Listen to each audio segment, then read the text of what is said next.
திருச்சி மண்ணச்சநல்லூர் தொகுதி திமுக வேட்பாளர் எஸ் கதிரவன் முசிறி மேற்கு ஒன்றியத்திற்குட்பட்ட பல்வேறு பகுதிகளில் தீவிர வாக்கு சேகரிப்பில் ஈடுபட்டார்.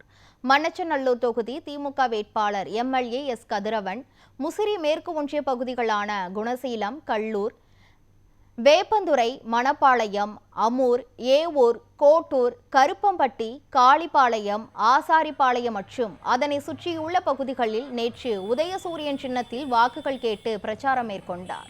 முன்னதாக குணசீலம் வந்த மண்ணச்சநல்லூர் சட்டமன்ற தொகுதி திமுக வேட்பாளர் கதிரவனுக்கு மக்கள் உற்சாக வரவேற்பு அளித்தனர்.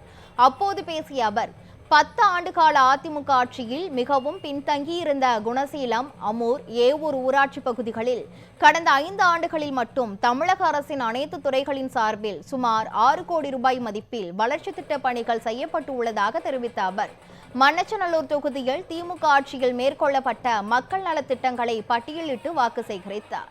மேலும் தனது தொகுதி மக்கள் ஆரோக்கியமாக வாழ்வதற்கு முக்கியத்துவம் அளித்து தனலட்சுமி சீனிவாசன் மருத்துவமனையில் இலவச சிகிச்சை வழங்கி வருவதாகவும், அதிநவீன மருத்துவ வசதிகளுடன் இயங்கி வரும் நமது மருத்துவமனையில் அமூர், குணசீலம், ஏவூர் ஆகிய 3 ஊராட்சிகளில் மட்டும் உள்நோயாளிகள், வெளிநோயாளிகள் என 12,775 பேர் பிரசவம், எலும்பு முறிவு, குடலிறக்கம், விபத்து சிகிச்சை மற்றும் ஆபத்தான தலைக்காயங்கள் உள்ளிட்ட பல அறுவை சிகிச்சைகள் மூலம் பயன்பெற்று உள்ளதாகவும் தெரிவித்துள்ளார்.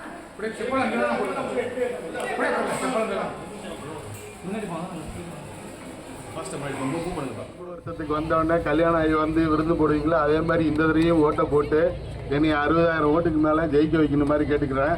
போன தடவை நீங்கள் போட்ட ஓட்டுக்கு கிட்டத்தட்ட 4,41,00,000 ரூபாய்க்கு நான் வந்து இந்த இதில் வந்து பணிகள் செஞ்சு கொடுத்துருக்கேன்.